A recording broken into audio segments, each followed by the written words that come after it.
Halo, tes tes dicoba. Assalamualaikum warahmatullahi wabarakatuh. Jumpa kembali bersama Erwan Motovlog Channel. Videonya dimulai dari Jalan Raya Cibitung menuju ke arah Jalan IR Juanda Bekasi, Kota Bekasi. Baru memulai video aja sudah macet. Tapi ini hal yang wajar kerap terjadi di Jalan Raya Cibitung sini. FYI, video ini saya rekam menggunakan HP Vivo V40 Lite dengan lensa tambahan ultrawide dan juga mic eksternal. Mic eksternal ini kemarin sempat terkendala, kurang masuk ke lubang jacknya, jadi sepanjang video ini tanpa audio, hanya videonya saja. Makanya kali ini saya isi dengan dubbing. Mungkin penting tidak penting dubbing ini karena tanpa ada informasi-informasi yang penting. Namun di sela-sela kekosongan audio ini saya isi saja sedikit cerita saya mengawali konten motovlog bukan tidak lain karena adanya influencer yang masuk ke saya. Karena video motovlog ini saya terinspirasi oleh beberapa motovlog channel, karena mungkin yang menurut saya menarik ketika mereka bercerita atau menginformasikan di jalanan, menginformasikan sesuatu dengan berkendara, itu sangat unik. Sehingga saya juga bertekad untuk membuat konten motovlog. Ya cuman iseng-iseng aja sebenarnya, cuman iseng-iseng buat dokumentasi sendiri, lalu upload di YouTube untuk diri sendiri maupun orang lain. Jadi awalnya saya pernah nonton konten Moto Aji Sakti di channelnya. Dia bercerita bahwa dia sedang mengantarkan orderan atau ojek online lah begitu di Amerika sana. Dia banyak cerita masalah kehidupan di Amerika dan juga di Indonesia. Intinya terinspirasi dari dia lah pokoknya. Yang sangat gambarannya umum, enak dilihat, terus suka bercanda juga. Enak banget kayaknya ojek online di sana karena gak banyak saingannya, gak banyak banget orderan yang masuk. Bisa dikatakan penghasilan utamanya itu dari ojek online. Dan jalan pun sangat besar, sangat lebar, seperti jalan bebas hambatan, tapi versi kendaraan umum seperti jalan mobil dan motor bisa masuk. Nah, dan dari sanalah ketertarikan saya untuk membuat konten motovlog ala-ala budget murah. Ya, bisa dikatakan murah karena saya masih menggunakan handphone untuk perekamanannya dan juga menggunakan chest strap atau tali di dada. Sempat terbesit keinginan untuk mempunyai kamera action GoPro ataupun action lainnya. Namun karena pendapatannya di YouTube saya belum ada, jadi sedikit demi sedikit saya menabung untuk mewujudkan impian saya, yaitu sebagai konten motovlogger. Terkendala dana salah satunya. Nah, untuk hasilnya ya seperti ini, apa adanya, tanpa dikurang-kurangin, tanpa dilebih-lebihkan. Hasil dari kamera Vivo V40 Lite ini kadang begitu ya, kadang ngeblur, kadang nggak ngeblur, kadang fokus, kadang ngeblur. Karena utamanya HP ini tidak memiliki lensa ultrawide. Kamera ultrawide-nya itu cuman cukup memakai lensa tambahan. Jadi kadang fokus di jalan, kadang fokus di stang motor. Cara terbaik ya menurut saya di dada sih, ditempatkan di dada HP-nya. Karena kalau ada juga yang membuat konten motovlog ala-ala action cam, kamera handphonenya itu ditaruh di bagian helm, itu masih kata saya masih kurang stabil. Kalau di dada ya seperti inilah hasilnya, sangat stabil. Ya walaupun ada sedikit guncangan, maklum, dan juga ada noise-nya ya karena mungkin tergantung dari resolusi kamera HP yang dibawa. Karena resolusi HP ini cukup mentok di 1080p 30 fps. Makanya ya sekedar ada aja gitu videonya. Untuk kecerahan dan warnanya itu cukup lumayan baik ketimbang kamera-kamera action yang dulu murah di online. Ya sangat lumayan lah, bisa diandalkan di segala medan, asal jangan dipakai di malam hari karena sangat tidak direkomendasikan. Lensanya yang tidak cukup mumpuni untuk menangkap kegelapan malam. Saya sendiri juga mengalaminya karena kemarin sempat bikin konten motovlog dan hasilnya masih jauh di atas harapan, sangat burik. Maklum kalau misalkan burik,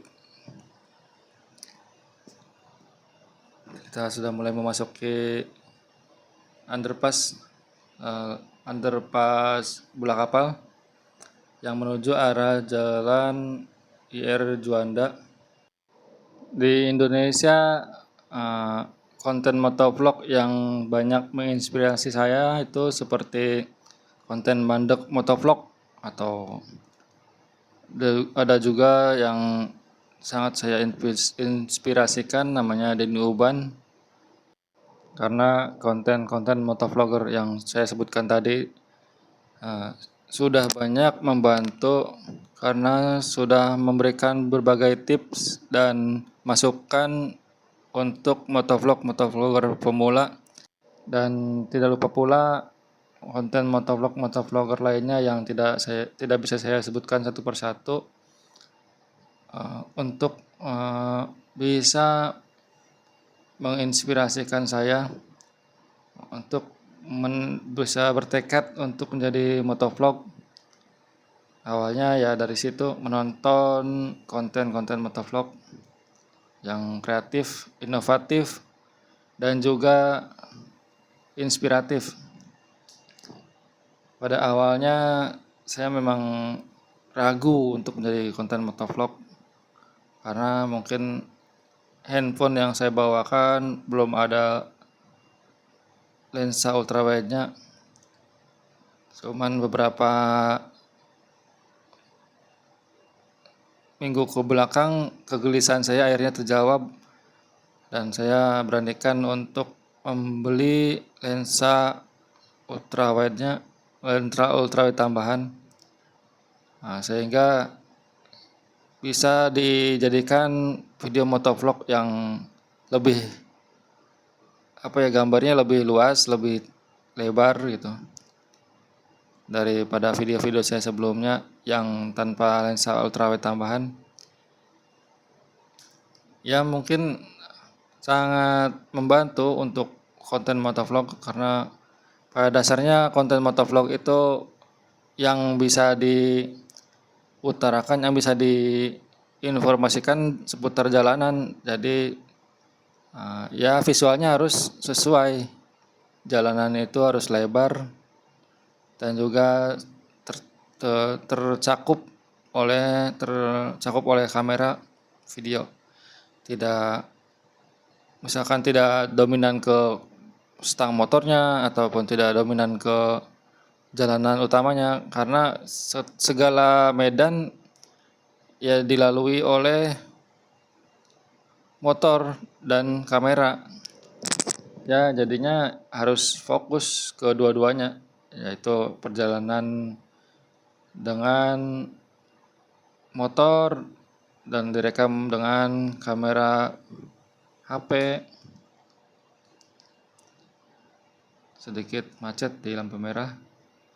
Tidak menutup kemungkinan ya alasan saya bikin motovlog karena saya senang berada di jalan dan juga senang mendokumentasikan sesuatu atau mendokumentasikan kejadian-kejadian. Intinya itulah. Jadi satu, suka mendokumentasikan dan suka di perjalanan. Akhirnya jadi konten motovlog. Ya walaupun cara ngomongnya masih belepotan, setidaknya masih belajar. Dan ya beginilah, tidak sesuai apa yang kita inginkan. Misalkan di jalan kita ingin mengobrolkan apa, tapi keluarnya apa, tidak sesuai yang kita pikirkan pokoknya.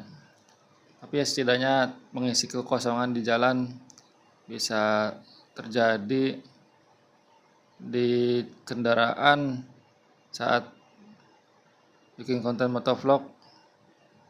Isi hati apa aja bisa dikeluarkan atau bisa diutarakan lewat perjalanan. Jalan Sudmutia terlihat sedikit lengang, hanya kendaraan-kendaraan roda 2 yang terlihat. Panjang jalan ini cukup luas, cukup lebar jalannya. Jarang terjadi kemacetan di sini. Jalan ini pun saya lewatin sudah beberapa kali perjalanan, mungkin ratusan atau bahkan ribuan kali lewat sini ya. Saya tidak bisa menghitungnya. Dan juga kendaraan-kendaraan yang melintas bukan saja kendaraan-kendaraan pribadi, ada juga kendaraan-kendaraan umum, ada bis, ada angkot. Tapi di Bekasi ini bemo ataupun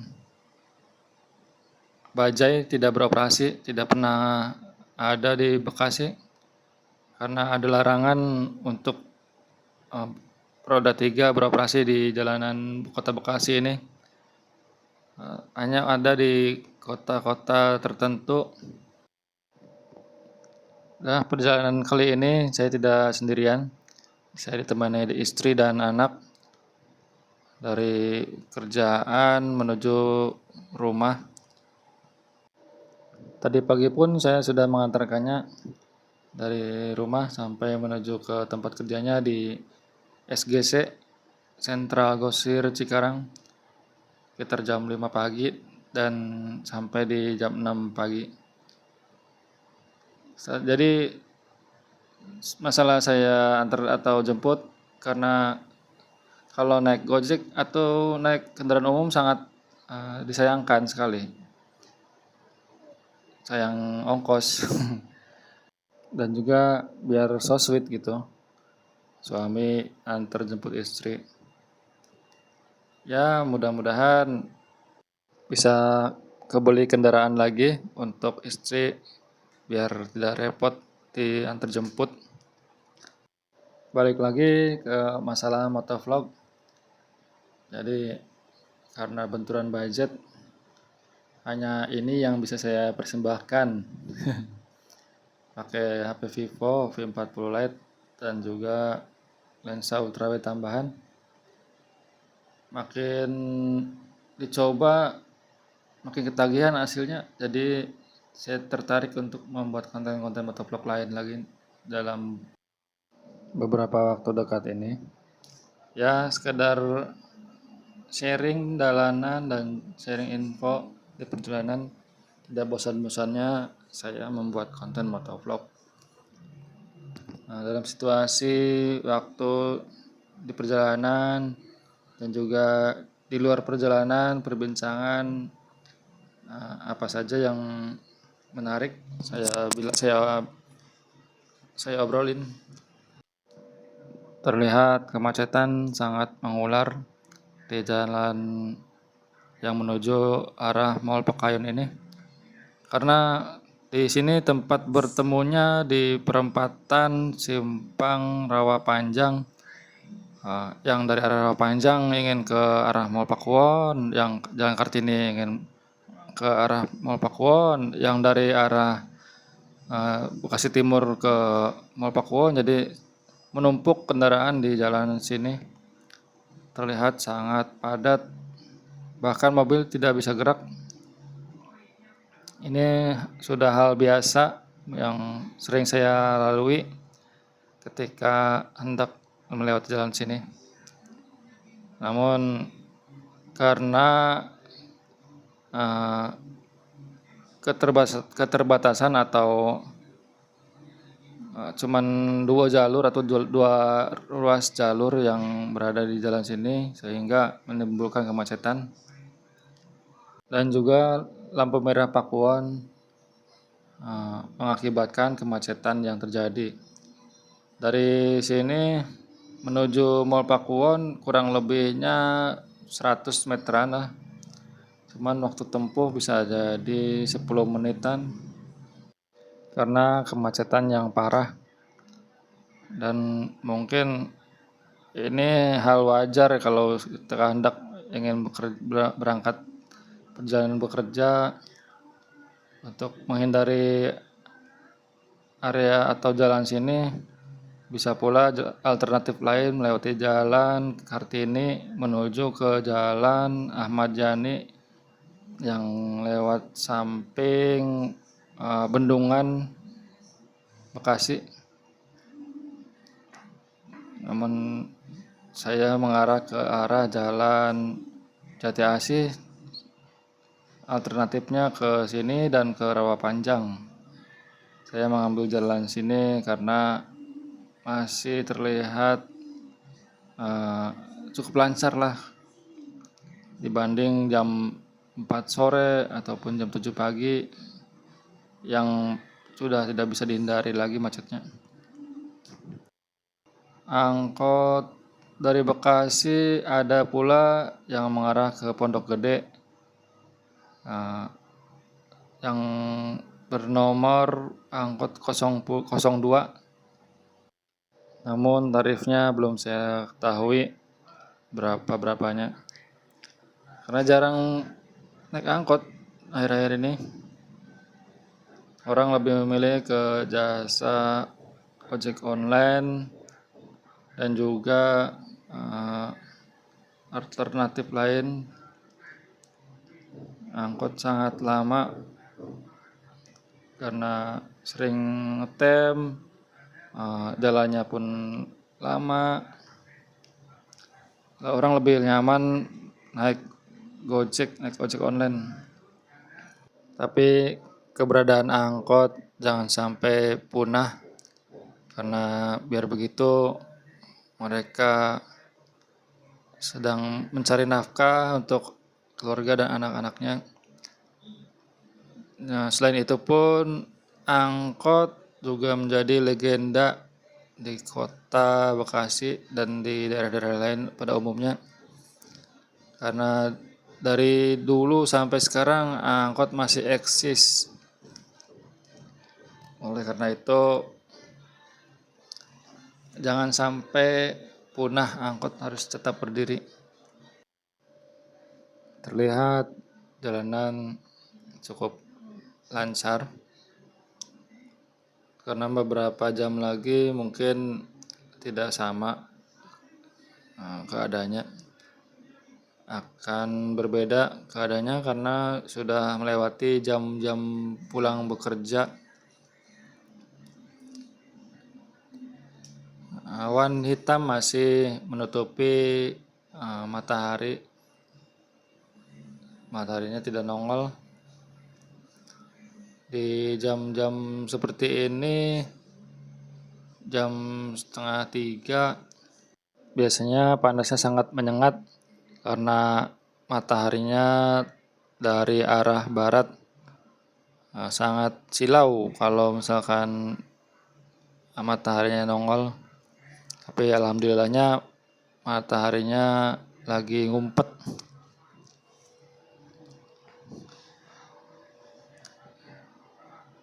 Melewati Jalan Raya Pekayon dan akan melewati Naga Swalayan, pasar naga yang menjamur dan yang masih tetap eksis. Selain pesaingnya yaitu Giant yang sudah tutup terlebih dahulu karena faktor pandemi yang sangat mempengaruhi pemasukan atau daya beli jual, karena ketika pandemi orang sangat gencar membeli online dibanding membeli langsung ke toko. Sebuah fenomena yang sangat besar impact-nya kepada retail yang menutup pada masa-masa pandemi. Setelah di era baru atau pasca pandemi, beberapa retail masih tetap berdiri kokoh karena konsistensinya yang bisa melewati masa-masa pandemi. Kenapa ini bisa melintang di pinggir jalan yang di persimpangan lampu merah mengakibatkan kemacetan? Oh, ternyata parkir di situ. Nah, lanjutkan lagi perjalanan menuju Jati Asih. Di jalan ini ada alternatif untuk menghindari kemacetan di sini. Ke jalan baru ya, jalan baru Galaksi ke dalam. Nah, karena di sini belum macet, makanya saya ambil jalan sini. Atau kalau ketika macet lebih sering ke jalan baru di Galaksi ya, untuk menghindari macet. Bekasi itu sering disebut planet lain karena punya galaksi di kota Bekasi ini. Namun galaksinya itu tidak seperti yang orang bayangkan, tidak seperti galaksi luar angkasa. Galaksi hanya nama tempat, di mana galaksi ini sangat difavoritkan orang Bekasi karena terkenal banyak kulinernya atau pusat-pusat kuliner dan kafe-kafe yang melimpah di jalanan Galaksi ini. Di Bekasi juga banyak harapan. Jadi ketika lo nggak punya harapan, lebih baik mending ke Bekasi karena banyak harapan di sini. Seperti Ujung Harapan, ada pula Harapan Jaya, Harapan Baru, dan juga Harapan Indah. Mau pilih yang mana aja masih ada. Ya, bicara soal harapan, saya sangat ikut bersedih, ikut turut prihatin atas kejadian di Aceh, Sumatera, atas bencana banjir bandang, dan juga beberapa daerah kawasan lainnya seperti di Jakarta, di Teluk Jakarta yang terkena air laut yang meluap ke daratan di kota Jakarta yang sedang terjadi akhir-akhir ini. Harapan saya semoga cepat surut dan semoga normal kembali aktivitas-aktivitas lainnya. Dan untuk semua korban saya turut berduka cita yang sedalam-dalamnya.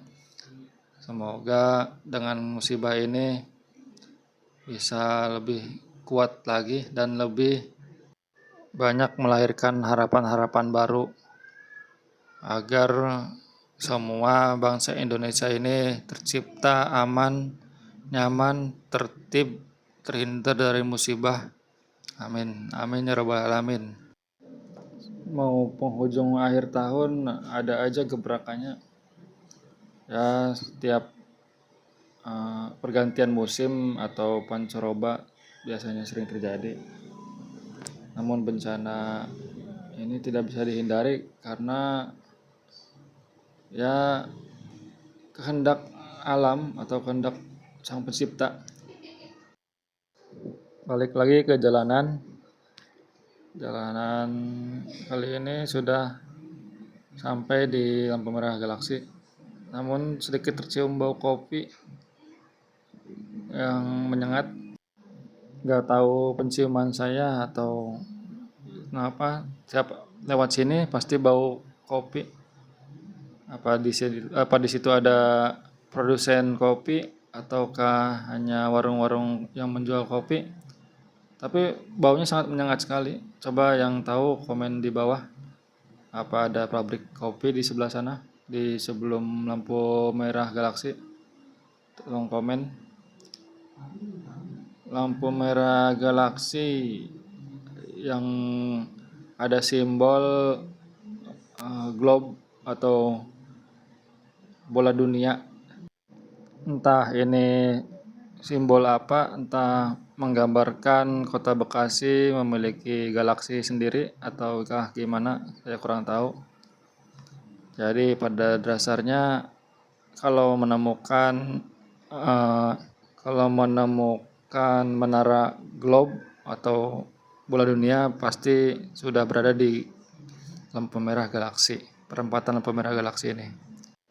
Belajar untuk sedikit sabar menunggu lampu hijau karena membawa anak, jadi mengajarkan anak tertib sejak dini itu sangat penting.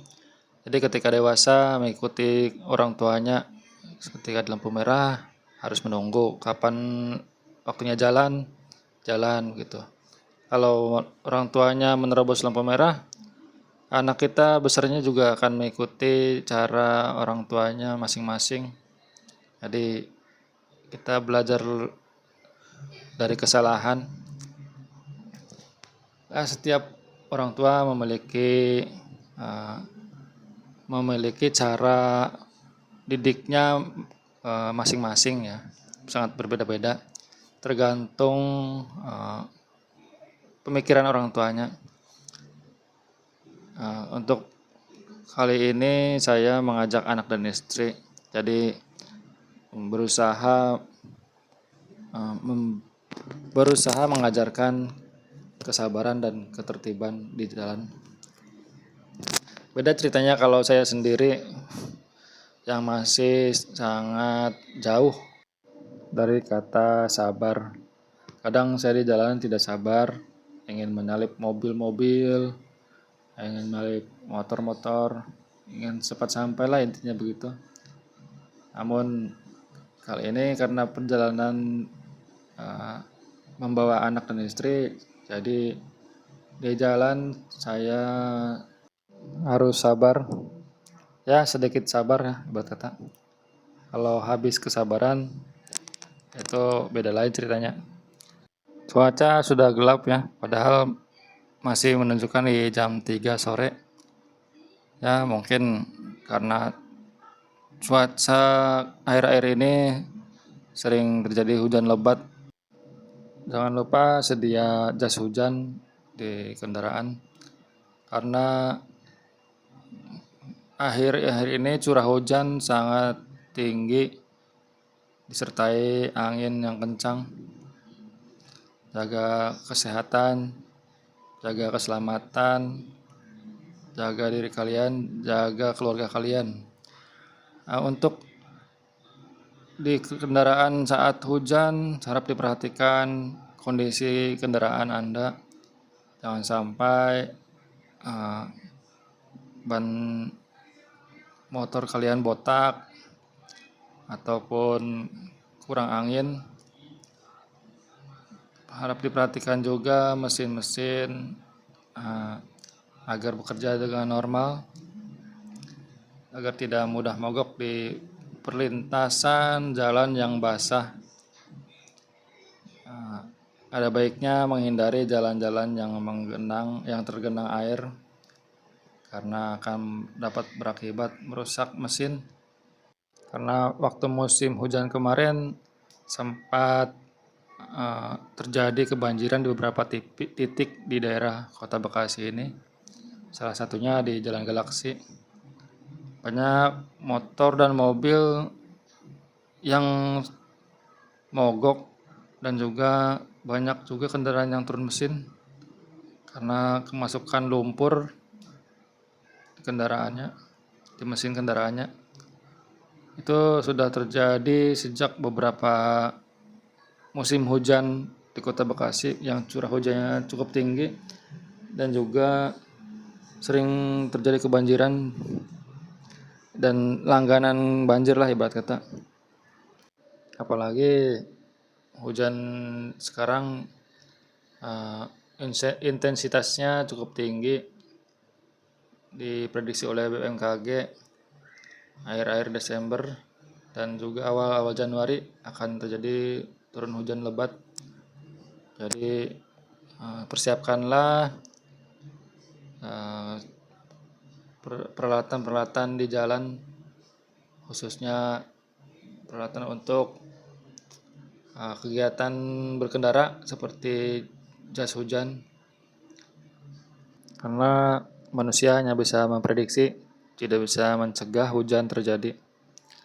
Ya, alangkah baiknya kalau tidak ada aktivitas penting, lebih baik di rumah berkumpul bersama keluarga, dan ketika ada kepentingan yang mendadak atau mendesak bisa ditunda atau di cancel karena mencakup keselamatan dan juga kemaslahatan kendaraan, agar kendaraan Anda terjaga baik dan tidak rusak. Di sebelah kiri jalan Jati Asih ini ada toko baju yang bernama Unlimited. Itu baju-baju distro atau baju-baju impor yang berbranded namun bekas dengan harga miring. Untuk tokonya di sebelah kiri jalan sebelum perempatan lampu merah Jati Asih ini. Sudah sampai di perempatan lampu Jati Asih, terlihat makin gelap. Entah akan turun hujankah atau hanya sekedar mendung. Mudah-mudahan tidak terjadi hujan lebat seperti perkiraan BMKG. Truk-truk besar terlihat di jalanan Jati Asih ini. Tidak siang, tidak malam. Tidak berbeda halnya ketika di ruas jalur rawa panjang yang banyak mobil-mobil besar. Seperti diketahui banyak orang, kendaraan besar memiliki blind spot di titik-titik tertentu. Maka hindarilah titik blind spot. Sudah 34 menit terlalu saya menemani di perjalanan. Semoga kalian sehat selalu, dilimpahkan rezekinya, dipanjangkan umurnya, dan salam satu aspal. Saya akhiri video ini. Wassalamualaikum warahmatullahi wabarakatuh. Ciao.